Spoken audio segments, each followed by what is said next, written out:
Alright, so the next thing we're going to do is create another mass, and I'm going to do it by copying this time so you can see how that works. So I'm just going to go to my plan A1, and I'm going to take this mass and copy it over. So if I go to copy, copy from there to there. One thing I do want to show you is under families, this is an important part of this. I go to mass. I have dining 01, which is what I named this one to start with, but now I have two dining 01s, and I don't want two dining 01s, right? So I'm just going to pick this one, or I'm going to come in and change dining 1 to dining 2. So you can do that by left clicking on the mass and coming in and saying, and slow double left click and type in 02.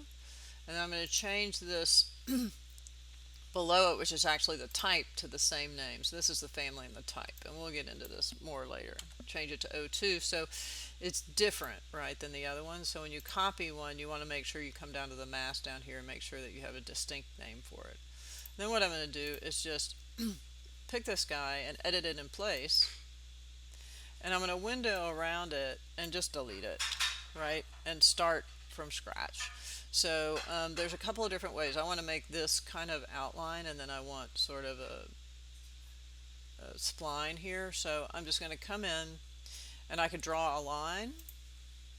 All right, again from here to here to here to here, and then maybe kind of over to here, and I'll leave that one hanging there.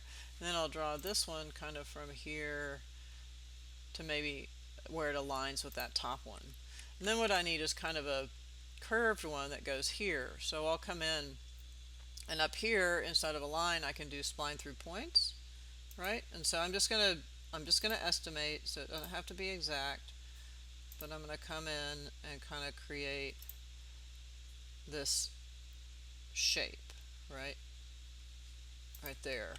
And if I hit escape a couple times, it'll stop that, and I can adjust it. So like if I pick that point, I can kind of move this guy around a little bit, and get it a little smoother. Again, I'm not going to be exact. We can talk about getting a little closer to that stuff later, but I'll kind of move this guy over a little bit. Just being a little, there we go. And then what I want to have, of course, is a complete closed object, which I do. And so once I have that, I can window around it and create form. And I want to create the 3D, so I pick that, and if I go to my 3D view up here, you'll see it's kind of created this form.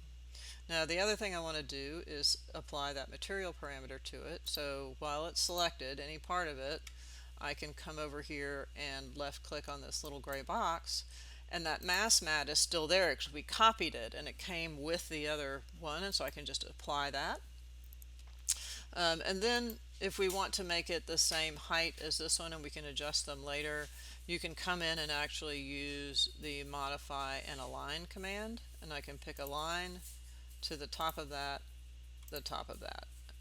Okay, and then if I finish the mass, right, I have this guy here, and if I pick it, the gross floor area is actually still being calculated because we put a floor area in this one. The only thing we want to do is create a new material for this one maybe. So I'll come in here and left click on the white space and open up my material dialog box and go to create new, and I'll use render appearance, go to appearance, set it to a different color, maybe this guy, and then go back to the graphics and match the cut pattern with the render appearance. So solid, and then the color will be the same one as this one, and click OK, and click OK. So now we've kind of got those guys in there. Okay, so that's how to make one with a sort of different size. When we come back, we'll make the one for the bar, right, which will go sort of like this. Okay.